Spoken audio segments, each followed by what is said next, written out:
Weeks after the catastrophic flooding in Kerr County, 2 people are still missing. The search is still underway for 8-year-old Cile Steward and 63-year-old Jeff Ramsey. Volunteers with the United Cajun Navy have been searching for 2 months.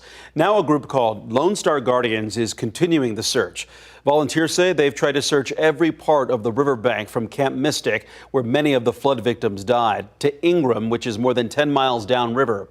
Every time they get a lead, even a few scraps of clothing, they follow up. We're sifting through it with rakes, our hands, our eyes, and then tomorrow I'll have our dog team come through.